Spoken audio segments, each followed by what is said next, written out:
Hello students. आज हम लोग फुल वेव रेक्टिफायर की स्टडी करेंगे, है ना। प्रीवियस क्लासेस में हम लोगों ने स्टडी किया था कि रेक्टिफायर क्या होता है। The device which converts AC into DC. Rectifier basically AC को डीसी में कन्वर्ट करने के लिए यूज किया जाता है।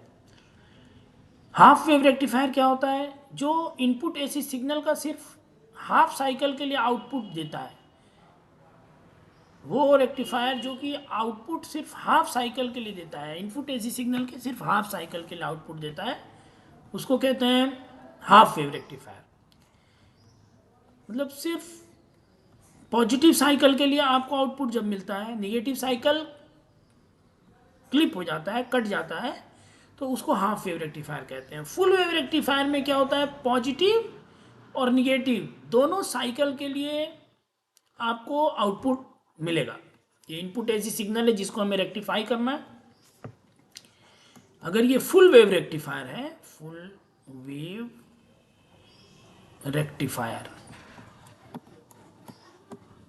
अगर ये फुल वेव रेक्टिफायर है तो आपको आउटपुट जो मिलेगा वो पॉजिटिव और निगेटिव दोनों के लिए आउटपुट मिलेगा, डीसी आउटपुट। तो फुल वेव रेक्टिफायर को डिफाइन करना हो तो क्या क्या कहेंगे? The device which gives DC output for positive as well as negative cycle of the input AC signal is called full wave rectifier. अच्छा, full wave rectifier junction diode का use करके हम बनाएंगे, तो उसके लिए सर्किट डायग्राम क्या होगी? सर्किट डायग्राम बनाने जा रहे हैं इसका। देखिए, जिस एसी सिग्नल को रेक्टिफाई करना है, डेफिनेट सी बात है, एसी को डीसी में हमको कन्वर्ट करना है, तो जिस एसी सिग्नल को हमें रेक्टिफाई करना है, जैसे घरों में हमारे 220 वोल्ट एसी आती है, उस एसी सिग्नल को रेक्टिफाई करना है। तो जिस एसी सिग्नल को रेक्टिफाई करना है, उस एसी सिग्नल को जो हमारा स्टेप डाउन ट्रांसफार्मर है उसके प्राइमरी कॉइल से कनेक्ट कर देंगे, और ट्रांसफार्मर का जो सेकेंडरी कॉइल है, डेफिनेट सी बात है स्टेप डाउन ट्रांसफार्मर है ये, तो जो सेकेंडरी कॉइल है उसका एक इन जंक्शन डायोड के पी टाइप से कनेक्ट करेंगे, जंक्शन डायोड D1 के, और दूसरा इन जंक्शन डायोड D2 के पी टाइप से कनेक्ट करेंगे। दोनों के एन टाइप को एक साथ कनेक्ट करके लोड रेजिस्टेंस में हम कनेक्ट कर देंगे।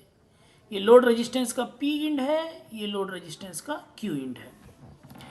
This is the circuit diagram of the full wave rectifier. Full wave rectifier का सर्किट डायग्राम है। अब यहां से हमको इनपुट एसी सिग्नल देना है, यहां से हम इनपुट एसी सिग्नल देंगे। We will give input AC signal which is to be rectified. इसको रेक्टिफाई हमें करना है। अब वर्किंग कैसे वर्क करता है ये? What is the working of full wave rectifier? In the first positive cycle of the input AC signal, ये प्लस होगा, डेफिनेट सी बात है। फर्स्ट पॉजिटिव साइकिल में ये प्लस, ये माइनस। अगर इस इंड को एम इंड मान लें, इसको एन इंड मान लें, तो जब ये पॉजिटिव होगा तो एम इंड भी पॉजिटिव होगा, और ये निगेटिव है तो ये एन इंड भी निगेटिव होगा। In the first positive cycle, मतलब अगर फर्स्ट पॉजिटिव साइकिल की हम बात करें, फर्स्ट पॉजिटिव साइकिल की हम बात करते हैं अगर, तो क्या होगा? एम इंड पॉजिटिव है और एन इंड नेगेटिव है। इससे होगा क्या? D1 का P टाइप पॉजिटिव से कनेक्टेड है। आप यहां देख रहे हैं D1 जंक्शन डायोड का P टाइप पॉजिटिव से कनेक्टेड है, और N टाइप इसका जो है वो नेगेटिव से कनेक्ट हो गया। लेकिन D2 का जो है वो P टाइप नेगेटिव से कनेक्टेड है और N टाइप पॉजिटिव से कनेक्टेड है। तो D1 क्या है? फॉरवर्ड बायस हो गया, D2 रिवर्स बायस हो गया। तो ये जो प्रोसेस है M इन पॉजिटिव और N इन निगेटिव, इसमें D1 क्या हो जाएगा? ऑन हो जाएगा, यानी फॉरवर्ड बायस हो जाएगा, और D2 क्या हो जाएगा? ऑफ हो जाएगा, कंडक्ट नहीं करेगा, यानी ये रिवर्स बायस हो जाएगा। इस तरीके से D1 से तो करंट फ्लो करेगी, लेकिन D2 से कोई करंट नहीं फ्लो करेगी। अभी फिलहाल में D2 क्या होगा? कट ऑफ होगा, ओपन सर्किट होगा।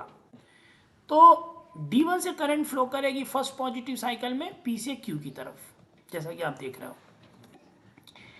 नेक्स्ट नेगेटिव साइकिल में क्या होगा? नेक्स्ट नेगेटिव साइकिल में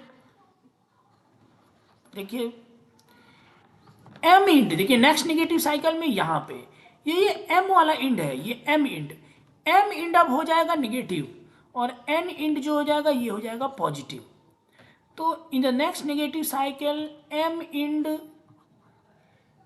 आप देख रहे हैं कि नेगेटिव हो गया और एन इंड क्या हो गया? N end will become positive, positive voltage पे आ जाएगा। तो इस हिसाब से देखा जाए तो ये पॉजिटिव वोल्टेज पे आ गया, तो D2 क्या हो गया? फॉरवर्ड बायस हो गया और D1 अब रिवर्स बायस होगा क्योंकि पी टाइप निगेटिव से कनेक्ट हो गया। तो D1 now it will become of, means reverse bias, और D2 क्या हो गया? इट इज ऑन, यानी forward bias. Now current will flow through D2, क्योंकि D2 फॉरवर्ड बायस हो गया, करंट फ्लो करेगी इस जंक्शन डायोड से। Current will flow through D2, इस तरीके से करंट फ्लो करेगी। यानी दोनों साइकिल में positive as well as negative, दोनों साइकिल में आप क्या देख रहे हैं? दोनों साइकिल में हमको जो आउटपुट मिल रहा है उसकी डायरेक्शन एक है। डीसी करंट जो फ्लो कर रही है लोड में पी से क्यू की तरफ उसकी डायरेक्शन है। तो अगर डायरेक्शन सेम होती है तभी तो उसको डीसी कहते हैं। सेम पॉजिटिव साइकिल में भी उसकी डायरेक्शन वही है और निगेटिव साइकिल में भी वही है, फिर पॉजिटिव और निगेटिव ये रिपीट होगा। मतलब ये D1 की वजह से करंट फ्लो कर रही है, ये D2 की वजह से, फिर ये D1 की वजह से, ये D2 की वजह से। इस तरीके से आप देख रहे हैं कि हमको positive as well as negative cycle, दोनों साइकिल के लिए हमको इनपुट एसी सिग्नल का डीसी आउटपुट मिल रहा है। एक बार D1 पॉजिटिव साइकिल, एक बार D1 उसको कंडक्ट करा रहा, फिर D1 रिवर्स बायस हो जा रहा है, D2 फॉरवर्ड बायस हो जा रहा है, D2 कंडक्ट करा रहा। And alternatively positive as well as negative cycle के लिए इनपुट एसी सिग्नल हमें आउटपुट, इनपुट एसी सिग्नल के पॉजिटिव और निगेटिव साइकिल के लिए हमको आउटपुट डीसी मिल रही है, फ्लक्चुएटिंग आउटपुट डीसी मिल रही है। अच्छा, फ्रीक्वेंसी की बात कर लेते हैं। देखिए फ्रीक्वेंसी की अगर हम बात करते हैं तो इनपुट एसी सिग्नल का ये कंप्लीट टाइम पीरियड है T, लेकिन आउटपुट में आप देखिए सिग्नल यहां से रिपीट हो रहा है, ये बार बार रिपीट यहां से हो रहा है, यानी कि ये T डैश हो गया। तो T डैश जो हो गया वो टाइम पीरियड का आधा हो गया, यानी पहले जो था टाइम पीरियड वो T था, अभी T डैश क्या हो गया? पहले के टाइम पीरियड का आधा हो गया, क्योंकि सिग्नल हाफ साइकिल में ही अपने को फिर रिपीट कर दे रहा है। मीन्स एक कंप्लीट साइकिल यहां से यहां तक, एक कंप्लीट साइकिल यहां से यहां तक हो जा रहा है, इसलिए T डैश T/2, तो टाइम पीरियड हाफ हो जाता है। जो भी हमको फुल वेव रेक्टिफायर का आउटपुट मिलता है उसका टाइम पीरियड क्या होता है? एसी सिग्नल जो आप दे रहे होते हैं इनपुट पे, उसके टाइम पीरियड का आधा हो जाता है। फ्रीक्वेंसी क्या हो जाएगी भाई? 1 time period will be the frequency, तो 1/T/2 और it will become 2/1/T। This is the frequency of input AC signal 2f। यानी जो फ्रीक्वेंसी होती है वो ट्वाइस हो जाती है, आउटपुट की फ्लक्चुएशन की जो फ्रीक्वेंसी होती है आउटपुट डीसी सिग्नल की वो ट्वाइस हो जाती है। तो ये क्वेश्चन बन सकता है कि इनपुट एसी सिग्नल की फ्रीक्वेंसी अगर f है तो आउटपुट फ्लक्चुएटिंग डीसी जो मिल रहा है वहां पे आउटपुट की फ्रीक्वेंसी कितनी हो जाएगी? You will say it is 2f। 50 hertz है तो 100 हर्ट्ज हो जाएगी। लेकिन हाफ वेव रेक्टिफायर में आपको याद होगा कि ऐसा नहीं होता था। हाफ वेव में जो फ्रीक्वेंसी इनपुट की होती थी वही फ्रीक्वेंसी आउटपुट की भी होती थी। This is all about full wave rectifier. उसका बेसिक हमने सर्किट डायग्राम और वर्किंग एक्सप्लेन किया है। आई होप कि आपको यह समझ में आया हो।